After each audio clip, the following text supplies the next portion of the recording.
Bonjour tout le monde, un petit bonus sur cette partie autour des tests statistiques. Je souhaitais vous parler de la différence qu'il y a entre deux familles de tests statistiques, les tests paramétriques et les tests non paramétriques. Un test statistique peut être paramétrique ou non paramétrique. Jusqu'ici, tous les tests que nous avons mis en place ensemble, à savoir le test de student pour échantillon indépendant, le test du Ki2, le test de corrélation de Pearson, le test de student pour échantillon apparié, sont des tests paramétriques.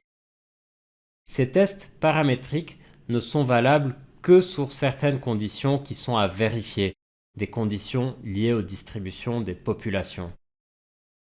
Alors jusqu'ici, nous n'avons pas encore vérifié ces conditions d'application pour ne pas trop alourdir cette partie-là, mais nous allons exécuter ces vérifications des conditions d'application dans la pratique. D'un autre côté, les tests non paramétriques n'assument pas de distribution dans les populations, par conséquent, ont moins de conditions de validité à vérifier. La plupart des tests non paramétriques sont calculés à partir des rangs des données. Qu'est-ce que ça veut dire? Imaginez un jeu de données qui ressemble à ça. On cherche à comparer les données issues de deux conditions, par exemple des conditions expérimentales. On compare une première cohorte de patients soumis à la condition A à une deuxième cohorte de patients soumis à la condition B, où on cherche à comparer deux groupes de consommateurs, par exemple, les consommateurs qui consomment plutôt le produit A et les consommateurs qui consomment le produit B, on mesure leur satisfaction, ou encore on cherche à comparer la performance de deux cohortes d'élèves A et B. Alors nous avions mis en place un certain test statistique qui permettait de comparer deux moyennes entre elles. Il s'agissait du test T de student pour deux échantillons indépendants dans ce cas-là. Ce test de student, qui est paramétrique, va s'appuyer sur les données réelles pour calculer la significativité en passant par le calcul de cette statistique T que je vous avais développée au moment où on a parlé de ce test-là. Un équivalent non paramétrique va passer par un calcul intermédiaire avant de calculer la significativité. Cet équivalent non paramétrique va procéder à un calcul de rang des valeurs, c'est-à-dire qu'on va chercher la valeur la plus faible dans cette série de données. Il s'agit de la valeur 0.08 et on va lui attribuer le rang numéro 1. La valeur la plus faible suivante, c'est celle-là, 0.09, elle va prendre la valeur 2. La suivante, c'est 0.1, elle va prendre la valeur 3. La suivante, c'est 0.12, elle va prendre la valeur 4, et ainsi de suite. Donc j'obtiens les rangs des données. Et au fait, le test non paramétrique va plutôt s'appuyer sur les rangs des données et pas sur les données réelles pour calculer la significativité. Si, de manière générale, les rangs de la condition A vont être différents des rangs de la condition B, là on voit par exemple que globalement les rangs de la condition A sont supérieurs aux rangs de la condition B, on va avoir une différence significative entre les deux conditions selon le test non paramétrique. Donc, les tests non paramétriques sont valables dans un plus grand nombre de situations que les tests paramétriques. Ils ont moins de contraintes, ils sont moins contraignants, il y a moins de conditions à vérifier. On dit qu'ils sont plus robustes. Donc la question qu'on peut se poser à ce stade, c'est pourquoi est-ce qu'on s'amuse encore à faire des tests paramétriques en s'embêtant à vérifier les conditions de validité?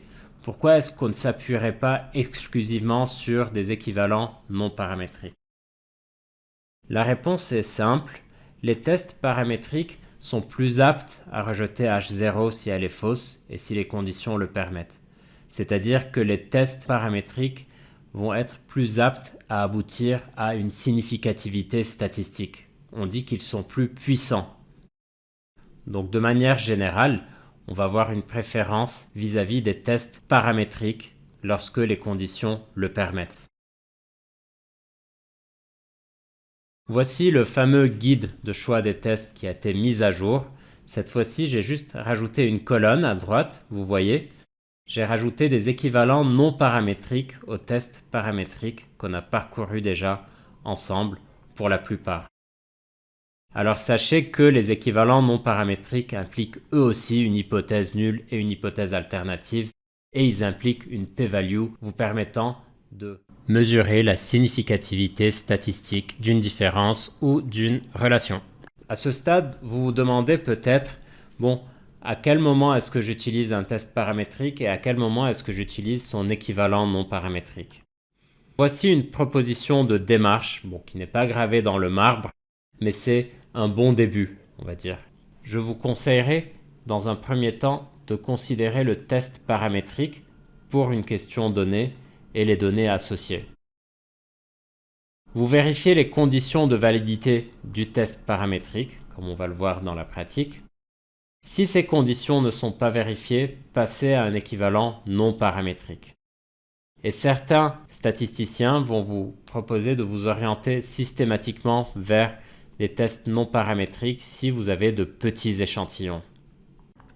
Nous venons de voir la différence entre tests paramétriques et tests non paramétriques. Les tests paramétriques classiques sont plus puissants, ils sont plus aptes à aboutir à une significativité statistique par rapport à leurs équivalents non paramétriques. Par contre, les tests paramétriques sont plus contraignants à mettre en place. Il y a des conditions de validité à respecter. D'un autre côté, les tests non paramétriques sont moins puissants que leurs équivalents paramétriques, c'est-à-dire qu'ils sont moins aptes à aboutir à une significativité statistique, mais par contre, ils sont beaucoup moins contraignants.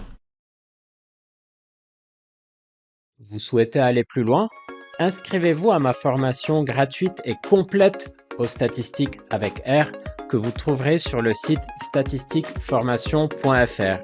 Vous y trouverez de nombreuses ressources, dont 8 heures d'enregistrement vidéo, les PDF des présentations de mes vidéos et des dizaines de lignes de code que vous pourrez télécharger et adapter à vos propres problématiques et données.